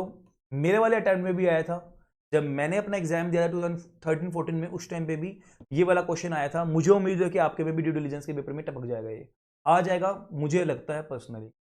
Due diligence process in merger and agglomeration, क्या process of due diligence in merger and agglomeration, question exam. Sir दो पर्सपेक्टिव आईसीएसए ने दिए, for the purpose perspective of buyer and perspective of seller. समझ लो इसमें 4 point दिए, preparation stage, preliminary stage, basically दिया preparation stage, pre diligence stage, due diligence stage और post diligence due diligence stage. Sir preparation stage में क्या होगा, अभी मैं बात कर रहा हूं सिर्फ बायर के पर्सपेक्टिव से। प्रिपरेशन स्टेज में क्या बोला जाता है सर, बायर के पर्सपेक्टिव से क्या होगा, सबसे पहले तो आपको मर्जर एंड एमलगमेशन स्ट्रेटेजी बनानी है। स्ट्रेटेजी बनानी है मर्जर एंड एमलगमेशन में किस तरीके से आगे बढ़ाना होगा, उसकी एक स्ट्रेटेजी बना दो। मर्जर एंड एमलगमेशन स्ट्रेटेजी किसके पर्सपेक्टिव से, बायर के पर्सपेक्टिव। उसके बाद लिस्ट बना लो टारगेट्स, सर कौन कौन सी कंपनी है जिनमें मुझे पैसा लगाना चाहिए, लिस्ट ऑफ टारगेट्स। अच्छा आपसे नहीं बने, कुछ इन सिद्धांतों के बेस पे आप उनको सेलेक्ट करोगे कि इनमें मैं पैसा लगा सकता हूं टारगेट्स में, तो उस सेलेक्ट करने को आप क्या करो, एक्सटर्नल एजेंसी को हायर कर लो, एडवाइजर को, CA CS को हायर कर लो, वो आपको हेल्प कर देगा। फिर जो आपने हेल्प कर लो उसको शॉर्ट लिस्ट कर लो, उन्होंने आपको 10 दे दी, उन 10 में से 2-3 आप शॉर्ट लिस्ट कर लो। एंड देन उसके बाद क्या करेंगे, क्रिएट करेंगे डिलीजेंस टीम। अब बना लेंगे सर ये हमारी डिलीजेंस टीम है जो लेके आगे बढ़ेगी। एक बार रिपीट करते हैं, प्री स्टेज प्रिपरेशन स्टेज में क्या होगा, सबसे पहले तो स्ट्रेटेजी बनाएंगे मर्जर एंड एमलगमेशन की। फिर क्या करेंगे, लिस्ट बनाएंगे टारगेट कंपनी की कि ये हमारा टारगेट है सर, और हेल्प लेंगे एक्सटर्नल एडवाइजर की। फिर हम क्या करेंगे, उसमें शॉर्ट लिस्ट कर लेंगे, फिर एक टीम बनाएंगे जो लेके आगे हमें बढ़ना है। सर अब टीम बना लिया, अब क्या होगा, अप्रोच, आपको टारगेट कंपनी अप्रोच करेंगे टारगेट कंपनी को। सर टारगेट आओ सर, हम आपको खरीदना चाह रहे हैं, हम आपको खरीदना चाह रहे हैं, हम आपको खरीदना चाह रहे हैं, 5-6 को बोल दिया। अप्रोच करेंगे टारगेट कंपनी को। उसके बाद क्या करेंगे, नेगोशिएशन। सर क्या final negotiation, initial negotiation. Sir हम चाह रहे हैं आप है ना बस कुछ ओवरव्यू सा टर्म्स एंड कंडीशन दे दो, बाद डील तो हमारी बाद में होगी बैठ के, नेगोशिएशन फाइनल तो बाद में होगा, बट ये थोड़ा सा नेगोशिएशन अभी हम कर रहे हैं, इनिशियल नेगोशिएशन है ये, तो negotiation of initial terms. Approach कर दिया डिलीजेंस, प्री डिलीजेंस में। फिर मैं बोल रहा हूं सर क्या कर रहे हैं, नेगोशिएशन कर रहे हैं इनिशियल टर्म्स का, कुछ छोटी मोटी टर्म्स का। एग्जीक्यूट एनडीए, मैंने आपको नॉन डिस्क्लोजर एग्रीमेंट को साइन कर देंगे, क्योंकि मैंने आपका, अब क्या करेंगे, compilation of list of data required. अब बना लेंगे सर, लिस्ट बना लेंगे सर, हमें कौन कौन से डाटा की रिक्वायरमेंट है, जो हमें आप सबको, जिनसे हमें अप्रोच किया है और जिनके साथ हमारी बैठ के बात हो गई है, जिनका हमें क्या क्या इंफॉर्मेशन चाहिए सर, उन सबकी डाटा रूम में। फिर आप डाटा रूम क्रिएट करोगे तो हम उसके क्या कर रहे हैं, हम आपके लिए लिस्ट बना रहे हैं। क्या मैं बोल सकता हूं इसी का पैरेलल पॉइंट, अगर मैं सेलर का पर्सपेक्टिव से बात करूं तो वो होगा क्रिएटिंग ऑफ डाटा रूम। ये इन्होंने लिस्ट बना ली और वो लिस्ट देंगे तो वहां डाटा रूम होगा। अब डिलीजेंस, ड्यू डिलीजेंस, अब हमने लिस्ट बना ली थी डाटा की, अब क्या करेंगे, इंस्पेक्शन ऑफ डाटा रूम। क्या मैं बोल दूं इस इन दोनों पॉइंट्स के बीच में डाटा रूम क्रिएट होगा, और वो कौन करेगा, सेलर करेगा, क्रिएशन ऑफ डाटा। आ रहा है समझ में। अब हम ड्यू डिलीजेंस स्टेज में क्या करेंगे, हमारी एक्टिविटी शुरू हो गई है, हम क्या करेंगे, इंस्पेक्ट करेंगे डाटा रूम को, और मैंने बताया था पॉइंट ऑफ कॉन्टैक्ट, एक ही पर्सन होगा जो जाएगा कॉन्टैक्ट करने के लिए, वो करेगा। एनालाइज करेंगे प्राइवेट डॉक्यूमेंट्स को, जो भी डॉक्यूमेंट्स आए हैं डाटा रूम से निकल के, उनको एनालाइज करेंगे, इवेल्युएट करेंगे, इवेल्युएशन करेंगे रिस्क एंड रिटर्न, सर कितना रिस्क है और कितना रिटर्न आने के चांस है, उन सब चीजों को इवेल्युएट करेंगे। ड्यू डिलीजेंस बिल्कुल बेसिक चीजें हैं। Structure the terms and conditions, sir एक स्ट्रक्चर बना लेंगे, एक तरह से लेटर ऑफ इंटेंट बनाने की तैयारी हो गई है कि sir in terms and conditions पे हमें आगे बढ़ना है, हम तो बस सर इतना ही आपकी कंपनी के शेयर में पैसा लगा सकते हैं, इसकी इतनी वैल्यूएशन हमने निकाली है। तो structure the terms and conditions, sir एक बार रिपीट कर दो प्लीज। प्रिपरेशन स्टेज, पहले तो M&A स्ट्रेटेजी बनाएंगे, फिर लिस्ट ऑफ द टारगेट्स बनाएंगे, आपसे नहीं बन पा रही तो हेल्प ले लो लीगल एडवाइजर की, पर कोई जरूरी भी नहीं है, अगर आप कंफर्टेबल हो तो कर लो। फिर क्या करेंगे, शॉर्ट लिस्ट कर देंगे सर, फिर क्या करेंगे, डाटा टीम बनाएंगे, सॉरी ड्यू डिलीजेंस टीम बनाएंगे। फिर आ गया प्री ड्यू डिलीजेंस स्टेज, उसमें क्या करेंगे सर, हम उसमें करेंगे अप्रोच करेंगे टारगेट्स को, फिर उसमें नेगोशिएट करेंगे इनिशियल टर्म्स का, फिर उसमें क्या करेंगे सर, उसके बाद एग्जीक्यूट करेंगे नॉन डिस्क्लोजर एग्रीमेंट, फिर क्या करेंगे सर, हम कंपाइल करेंगे डाटा जो जो हमें जरूरत है बनाने की।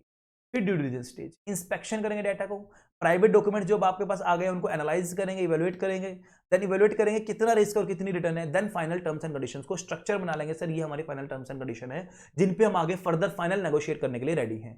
अब आ गई सर नेगोशिएशन स्टेज, क्या आ गई, नेगोशिएशन स्टेज। प्योरली नाम से पता लग रहा है, मेक फाइनल ऑफर, भाई मैं आपकी कंपनी को इतने इतने पैसे देना चाहता हूं, अब देख लो। अब negotiation and agree on terms, अब नेगोशिएशन होगा बैठ के और फाइनली एग्री हो गए टर्म्स पे, सर ठीक है, ठीक है, फाइनल स्कीम ऑफ अरेंजमेंट बना लेते हैं, फाइनल ठीक, अब शेयर होल्डर से एक बार अप्रूवल ले लो।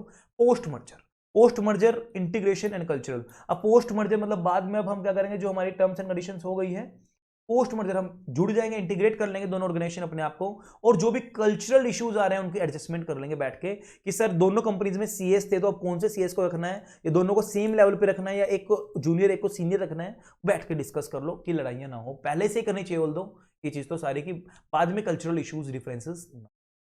उम्मीद है सबको अच्छे से समझ में आया है, सेलर का पर्सपेक्टिव, बायर्स का पर्सपेक्टिव। सर अब सेलर का पर्सपेक्टिव एक बार समझ लो आप, सेम है, मतलब उसी के सामने यहाँ स्ट्रेटेजी बनी थी फॉर्मुलेशन की, स्ट्रक्चर है, बिजनेस प्लान। सर मुझे बस है ना, मैं सिर्फ सीएस फाइनल में रहना चाहता हूँ, मैं सीए फाइनल भी पढ़ा रहा हूँ, ऑल्दो मैं नहीं पढ़ा रहा हूँ, मैं उसको छोड़ना चाह रहा हूँ, मुझे सोर्स ऑफ इनकम और मेरा इंटरेस्ट सीएस फाइनल में ही है, मैं बस एक्सक्लूसिव इसमें रहना चाहता हूँ, एक बिजनेस प्लान बना लिया। तो जो एक सेगमेंट है जो मैं बेचना चाह रहा हूँ, जिसके शेयर्स में बेचना चाह रहा हूँ, उसके लिए मैं ऑफर करूंगा मार्केट में, preparation of list of potential buyer, अब मैं भी बनाऊंगा ना कौन कौन खरीद सकता है मेरा, अपॉइंट करेंगे एक्सटर्नल एडवाइजर, सेम चीज है, सेम आमने सामने, शॉर्ट लिस्ट करेंगे बायर, सेम। अच्छा यहां थोड़ी ना टीम बनाएगा ड्यू डिलिजेंस टीम, बनाना चाहे तो बना लो, ये वाला पॉइंट डालना चाहो तो डाल लो। अप्रोच करेगा बायर्स को, नेगोशिएट करेगा इनिशियल टर्म सेम, एग्जीक्यूट करेगा non disclosure agreement same, creation of data room, ये वाला मैंने आपको बताया डाटा रूम बनाया जाएगा, तभी तो देखने आएंगे।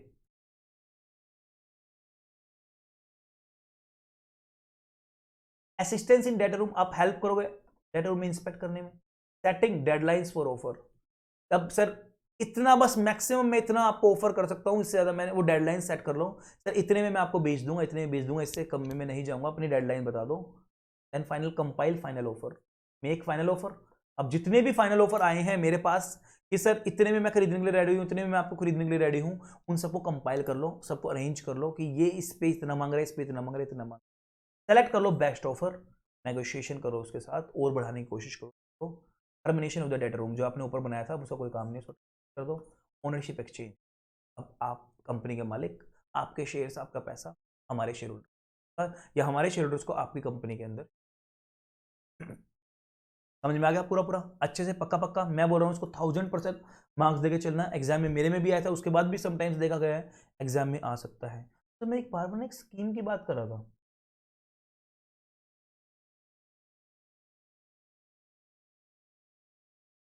जैसे फॉर एग्जांपल देखो प्लीज, मेरे को फॉर्म नंबर एग्जैक्टली डिटेल नहीं है, मैं आपको पहले भी बोल चुका हूँ। स्कीम ऑफ द अमलगमेशन जो बनेगी, जो मैं अप्रूव करवानी होती है शेयर होल्डर से और एनसीएलटी से, वो स्कीम के क्या क्या कंटेंट होंगे, कंटेन द फॉलोइंग इन्फॉर्मेशन, पहले मैंने आपको बता ही दिया है। डेफिनेशन किसकी, ट्रांसफर कंपनी की, ट्रांसफरी कंपनी की, plus undertaking of the transfer company, उनकी डेफिनेशन हम पहले से ही डाल के चलेंगे। ऑथराइज्ड कैपिटल कितनी है, सब्सक्राइब्ड कैपिटल कितनी है, ट्रांसफर ट्रांसफरी दोनों की डाल के चलेंगे। बेसिस ऑफ स्कीम, किस बेस पे आपने स्कीम बनाई है, वेदर क्या इस स्कीम में रिडक्शन ऑफ शेयर कैपिटल या कंसोलिडेशन ऑफ शेयर कैपिटल तो नहीं हो रहा है, एसेट्स लायबिलिटीज कितनी है, वो सारी चीज डाल के चलेंगे। कोई चेंज ऑफ नेम हुआ था तो वो भी पहले बता देंगे, ऑब्जेक्ट चेंज हुआ था, अकाउंटिंग ईयर्स कौन सा चल रहा है आपका, वो सारी चीज बता देंगे। प्रोटेक्शन ऑफ एम्प्लॉयमेंट जो भी आपने किए हैं, डिविडेंड कितना दिया है वो बता देंगे। आपने सेक्शन 232 को फॉलो किया है कि नहीं किया है, एक्सपेंसेस कितना होगा, कौन इसको बियर करेगा, प्रोपोर्शनेटली करेंगे या ट्रांसफर करेगा, ट्रांसफर ही करेगा, इन चीजों का। Condition of the scheme to become effective, कुछ नहीं है, मतलब ये 4-5 पॉइंट आपके लिए मोर देन सफिशिएंट। तो वही चीज बोला गया, स्कीम कैसे होगी, जस्ट एंड इक्विटेबल होगी to the shareholders and employees of the company.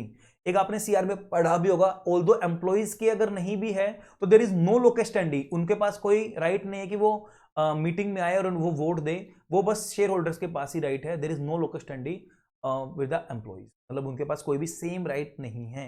आपने इतना पढ़ा मर्जर कमीशन, इतना खत्म नहीं हुआ मेरे दोस्त, तो बहुत, ऑल्दो ये पार्ट है आपका पढ़ने का, मतलब information required by the professional generally. अब देखो ये हमने पढ़ा था, कुछ स्कीम हम किस के पास भेजते हैं, आरडी के पास भी भेजते हैं, ऑफिशियल लिक्विडेटर के पास भी भेजते हैं। प्रोफेशनल्स को जनरली किन किन इंफॉर्मेशन की रिक्वायरमेंट होगी, बीइंग अ सीएस में आपको मर्ज करवाना चाह रहा हूं, मुझे किन किन चीजों की रिक्वायरमेंट होगी। रिलेशनशिप देखो, cross holding of directors of the transfer and transferee company, एक डायरेक्टर की, एक इस कंपनी के डायरेक्टर की वहां कितनी होल्डिंग है, उसकी यहां कितनी होल्डिंग है, उसको पता होना चाहिए। रिलेशनशिप क्या है, ट्रांसफर कंपनी और ट्रांसफरी कंपनी के डायरेक्टर्स के बीच में क्या रिलेशनशिप है, अंडर कंपनीज एक्ट रिलेटिव की डेफिनेशन में चेक करो। फिर name of the officer of both the, name of the officers of both the transfer transferee company who are be authorized to sign the application affidavit and petition, तो उन सबका नाम लिख दो सर जो भी ऑथराइज्ड किए गए हैं साइन करने के लिए, सीएस जैसे। Name of the English and regional language newspaper जहां हमने पब्लिश करना था, डीपीएस वगैरह। Name in preferential order, names हम देंगे प्रेफरेंशियल ऑर्डर में, चेयरमैन की मीटिंग में जो भी मीटिंग हुई, चेयरमैन, उसके बाद एमडी, मैनेजर जो भी है। List of creditors and their dues, creditors कितने और उनके ड्यूज कितने, सब कुछ बताएंगे। सर आरडी के पास जो आप इन्फॉर्मेशन भेजोगे वो क्या क्या चीज भेजोगे मिनिस्ट्री ऑफ कॉर्पोरेट अफेयर्स में, जनरली किन किन चीजों की उनको रिक्वायरमेंट है, देखो ये ना इसके बाद ही आएगा ministry of corporate affairs. Balance sheet पिछले 5 साल की ट्रांसफर कंपनी की और 5 साल की ट्रांसफरी कंपनी की, दो दो कॉपी ले लेंगे। वैल्यूएशन रिपोर्ट जिसके बेस वैल्यूएशन किया गया है, list of top share holder of the transfer company, top share holder of the transferee company, list of directors दोनों का, लिस्ट ऑफ डायरेक्टर्स किसका, दोनों का, और उनकी डायरेक्टरशिप कितनी है, number and percentage of NRI और फॉरेन होल्डिंग कितनी है, right, bonus issue, debenture issues आपने कितने दिए हैं, ये आरडी को इन्फॉर्मेशन देनी है। सर ऑफिशियल लिक्विडेटर को क्या क्या information, following information is required to be furnished to the auditors, जो भी ऑडिटर अपॉइंट किया गया ऑफिशियल लिक्विडेटर के थ्रू, उसको क्या क्या इन्फॉर्मेशन देनी है, पढ़ते रहने देखो प्लीज। ये आपने ना सीआर वगैरह में कहीं ना कहीं पढ़ा भी है। और certified true copy of the scheme of amalgamation, जो certified true copy of the memorandum and article association of the company, दोनों कंपनी की बात हो रही है। List of share holders of the company with share holding कितनी है, accounts of the company बताना है, address of the registered office of the company बताना है, present authorised and paid up capital कितनी है, बोर्ड ऑफ डायरेक्टर्स मीटिंग के अंदर कितना changes in the board of directors during the last 5 years के अंदर कितना चेंज आया, सब बताना है। List of various appeals pending, अगर GST, income tax, custom duty, FEMA, इनकी पेंडिंग अपील वगैरह पड़ी है तो वो बता दो। Details of revaluation of accounts, अगर कोई भी एसेट्स हुई है रिवैल्यूएशन तो उनकी डिटेल बता दो। तो अमाउंट पेड लास्ट 5 साल में बैड डेट से रिकवर्ड हुई है, कोई भी बैड डेट्स हुए हैं। एनुअल रिटर्न फाइल की गई थी, अगर कोई भी लेटेस्ट एनुअल रिटर्न जो भी फाइल की गई आरओसी के पास वो भी एज एनेक्स्चर लगा दो। उम्मीद है सबने एंजॉय किया होगा। कोई इतना मैं बोल रहा हूं बट मर्जर वाला इंपॉर्टेंट है, सबसे ज्यादा इंपॉर्टेंट मुझे वो टेबल लगती है, हमेशा से मुझे लगती है। हो सकता है स्कीम वाला पॉइंट भी पूछ ले कि स्कीम में क्या क्या कंटेंट होगा, और ये वाला प्योरली मैं आपके लिए होमवर्क छोड़ रहा हूं। टारगेट टेक ओवर बहुत अच्छे से आप सब बच्चों ने टेक ओवर पढ़ा है, बहुत अच्छे से सब बच्चों ने पढ़ा है। ये डिस्क्लोजर कब होगा, कितने देना है, स्टॉक एक्सचेंज को देना है, कहां देना है, 7 दिन में देना है, रेगुलेशन 29, रेगुलेशन 29(3) 5% पे होने पे देना है, या उसके बाद हर 2% पे बेचने या खरीदने पे भी देना है, कॉन्टिन्यूसली देना है। वो सारी चीजें इसमें आपको इतना तो नहीं है जो सीआर में होगा। 26% पे हमें क्या देना है, ओपन ऑफर देना होगा। ऑफर प्राइस कहां से कैलकुलेट होगा, रेगुलेशन 8 से होगा। डीपीएस 5 दिन के अंदर अंदर देना है। रेगुलेशन कौन सी डील करती है, सारी चीज। पब्लिक अनाउंसमेंट का मतलब क्या होगा, ये सारी चीजें मतलब एक बच्चों वाले काम है। ऑनेस्टली स्पीकिंग ये टेक ओवर वाले पॉइंट आप पढ़ते रहना, ये मैं आपका टाइम वेस्ट इसमें नहीं कर रहा हूं। बस एक बार सेल्फ फीड मार लेना, जिस बच्चे ने सीआर कर लिया उसके लिए तो लड्डू है, और जिन्होंने नहीं किया वहां लिख लो पेंडिंग आफ्टर सीआर, आपका इजीली हो जाएगा। सर इस लेक्चर हो चुका है 1 आवर्स का, तो हेडिंग हो चुका है 13 कंप्लीट, मतलब ये 13 इंप्लाइड मान के चलो कंप्लीट है ये टेक ओवर वाली, क्योंकि 3 या 4 पेज हैं, फालतू में 10-15 मिनट लगेगी और वो सारा कुछ आपका सीआर में पढ़ा हुआ है। डबलिंग हम करेंगे नहीं, तो मेनली बस अब इस चैप्टर के रह गए कुछ 3-4 हेडिंग, 5-6 14th हेडिंग मतलब 4-5 हेडिंग्स रह गई हैं हार्डली चैप्टर की। बस एक जो इंपॉर्टेंट ज्यादा मुझे लगता है जो पेंडिंग अभी एनडीए एग्रीमेंट, और एक जो पेंडिंग मुझे लगता है bank, due diligence of bank, मतलब ये 2 टॉपिक्स हैं जो ज्यादा इंपॉर्टेंट है। नेक्स्ट क्लास प्लीज देखना जरूर। अभी शायद मेरे थ्रोट में काफी पेन होना स्टार्ट हो गया है, तो शायद मैं इस कंटिन्यूटी में अभी रिकॉर्ड ना करूं। माइट भी वाली क्लास आपको नेक्स्ट डे मिले, और 20th चैप्टर के लिए रेडी हो जाओ। और ये वाला चैप्टर प्लीज प्लीज प्लीज आपसे रिक्वेस्ट कर रहा हूं, बार बार कर रहा हूं, चाहे लिख लिख के कर लेना, इस वाले चैप्टर को रिटेन कर लेना, और 20th चैप्टर को रिटेन कर लेना। डीडी के पेपर में 70 मार्क्स मैं आपके एश्योरेंस दे रहा हूं। आपने ये 2 चैप्टर कर लिए, आपने पार्ट ए कर लिया, आपके 70 मार्क्स आ जाएंगे, मैं आपको गारंटी दे रहा हूं, इंश्योरेंस दे रहा हूं। 40 + 20 अप्रोक्सीमेटली 25 अप्रोक्सीमेटली 65 नंबर ये, और उस 35-40 नंबर में से अगर आपने 20 नंबर भी ले दिए, आपके 60-70 मार्क्स को कोई नहीं रोक सकता, दुनिया की ताकत। ठीक है, चलो जी मिलते हैं नेक्स्ट क्लास में। Bye bye, take care.